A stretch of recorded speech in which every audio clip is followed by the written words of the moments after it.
Dan saudara-saudara yang kasih dalam Kristus, seringkali orang bertanya, Yesus itu putra Allah, kenapa marah? Itu pertanyaan yang seringkali dilontarkan oleh umat dikala membaca perikop ini. Dalam perikop ini, Yesus menyucikan bait Allah. Kita melihat bagaimana Yesus mengekspresikan kemarahannya terhadap para pedagang, para penukar uang, dan juga pedagang yang berjualan di bait Allah. Dia mengekspresikan dengan sungguh-sungguh. Dilukiskan dengan bagus sekali tadi bagaimana dia marah. Namun nanti kita akan tahu mengapa dia marah. Mengapa Yesus marah? Karena alasannya adalah yang paling mendasar adalah Yesus marah karena kasihnya kepada Allah Bapa itu sendiri. Bapak, Ibu, dan saudara kasih, dalam Injil tadi diungkapkan, Yohanes berkata, cinta untuk rumahmu menghanguskan aku. Kasih kepada Bapa inilah yang menyebabkan Yesus marah melihat segala bentuk penipuan yang dilakukan di depan bait Allah yang seharusnya menjadi tempat yang suci. Jadi alasan mengapa Yesus marah itu terjadi suatu kelicikan penipuan yang dilakukan di depan bait Allah.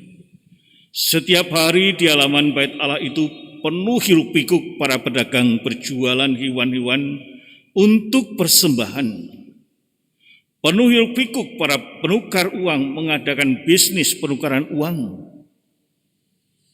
di mana semua uang asing harus ditukar lebih dulu untuk membeli hewan persembahan tersebut.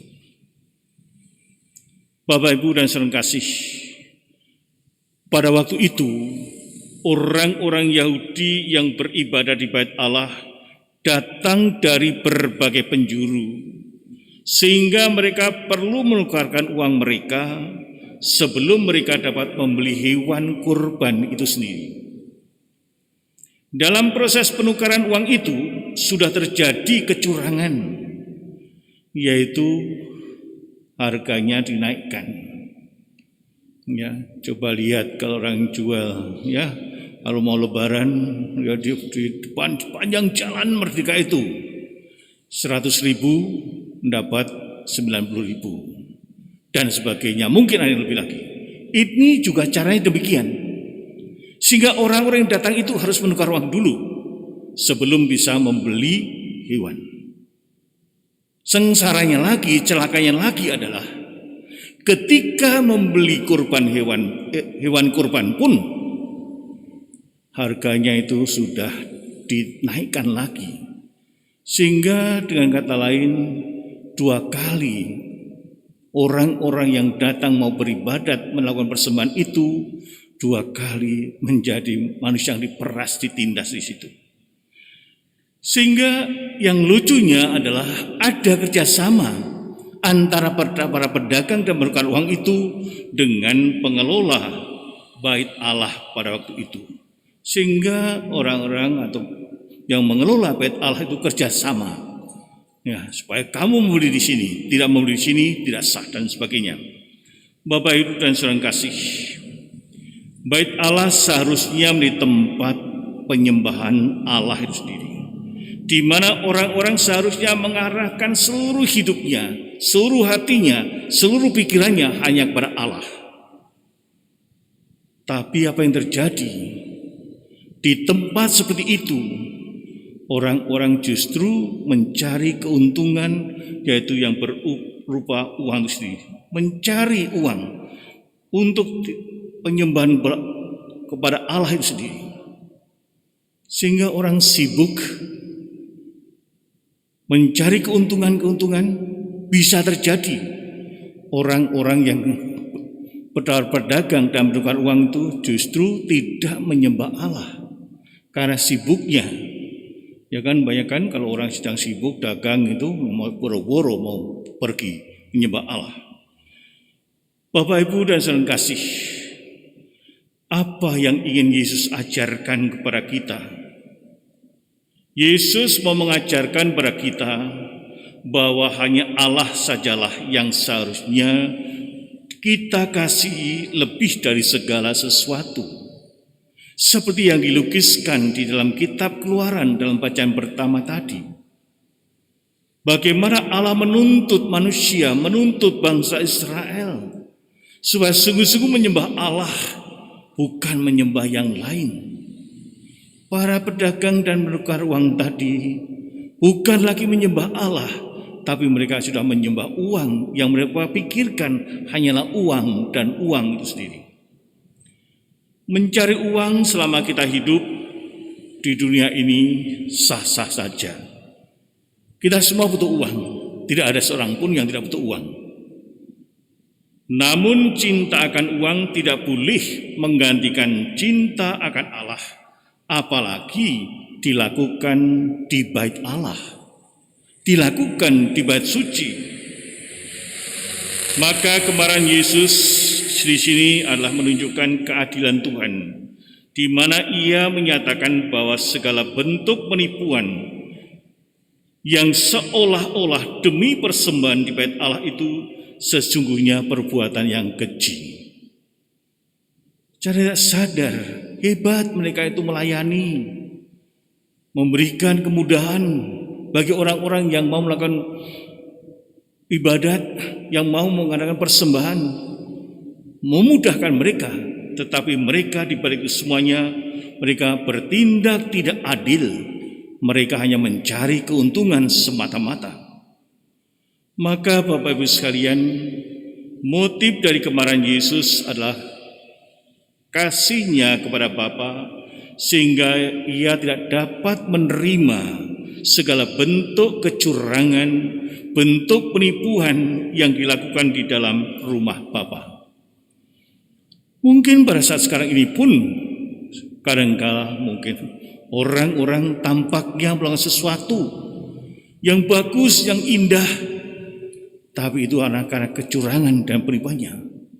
Banyak loh koruptor punya uang banyak, akhirnya membangun rumah-rumah ibadat yang besar dan hebat, memberikan jaminan sosial pada siapapun luar biasa, tapi cara memperolehnya, disinilah bahwa cara-cara yang licik, cara-cara yang tidak baik yang dilakukan manusia tampaknya demi sesuatu yang indah. Inilah yang dikritik oleh Yesus pada waktu itu. Saudara-saudara kasih, perbuatan yang dilakukan oleh para pedagang juga para penukar uang merupakan perbuatan tercela yang mengatasnamakan Tuhan. Sehingga mereka itu berkata ini untuk persembahan pada Allah. Tapi perbuatan mereka adalah sungguh perbuatan tercela. Mereka secara demonstratif menonjolkan identitas ketuhanan dalam bentuk persembahan itu sendiri. Sedangkan perbuatannya bertabrakan dengan nilai-nilai kemanusiaan. Mengapa dikatakan bertabrakan dengan nilai-nilai kemanusiaan? Karena menindas, merugikan orang-orang yang akan beribadah di bait Allah pada waktu itu. Mereka menginjak-injak nilai-nilai kemanusiaan asal dilandaskan oleh nilai-nilai suci. Maka tidak aneh kalau orang-orang yang mabuk agama menyerukan nama Allah, ya memuja Allah, tapi menginjak-injak kemanusiaan. Inilah yang ditentang oleh Yesus. Sehingga keberagamaan ternyata jauh dari kesalehan sosial. Sangat diharapkan orang-orang yang beragama adalah semakin saleh secara sosial di dalam hidup itu sendiri. Sehingga tampak bisa terjadi orang kelihatannya suci dan sebagainya, tapi sebenarnya mereka jauh dari kemanusiaan. Ya, apa yang dilakukannya justru bertentangan dengan apa yang dikehendaki oleh Allah dalam hidup ini. Bapak, Ibu, dan saudara kasih, dalam menyatakan kemarahannya, Yesus tidak menyakiti, tidak mencelakai orang lain, namun mengusir para pedagang dan juga penukar-penukar uang tadi, sebab bait Allah tidak selayaknya menjadi tempat berbisnis demikian. Tadi dikisahkan membuat cambuk, tapi tidak untuk mencambuk, untuk mengusir saja. Di sini kelihatan sekali kita bisa melihat apa perbedaan kemarahan manusia dan perbedaan kemarahan Yesus.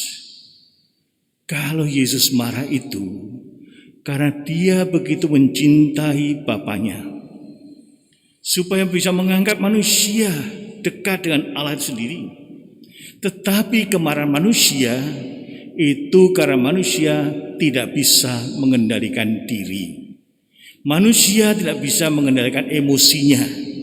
Sehingga di sini letak. Jadi jangan sampai nanti langsung berkata, loh, marah itu benar, marah itu baik, karena Yesus pun marah. Ingat, kemarahan kita dengan kemarahan Yesus sangat berbeda. Karena kemarahan kita seringkali karena emosi, tidak bisa mengendalikan diri, langsung marah-marah luar biasa. Iya kan? Beda. Yesus marah karena begitu mencintai Bapaknya, karena dia mau menarik semua orang itu untuk sampai kepada Allah sendiri.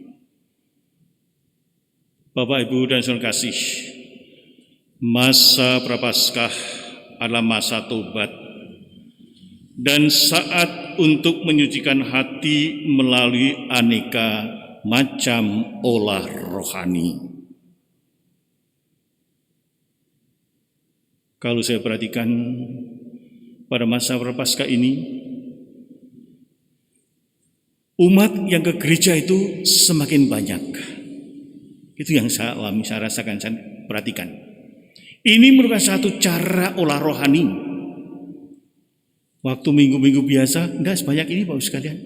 Tapi sekarang sampai di luar. Siang tadi sampai di aula. Biasanya enggak.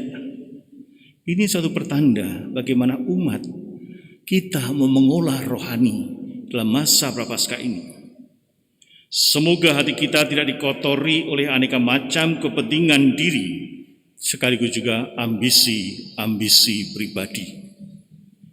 Semoga kita mampu menyucikan diri kita dengan cara apapun, kita semakin dekat dengan Allah dan juga semakin dekat dengan sama manusia, semakin dekat dengan keluarga, semakin dekat dengan siapapun yang kita jumpai dalam hidup ini.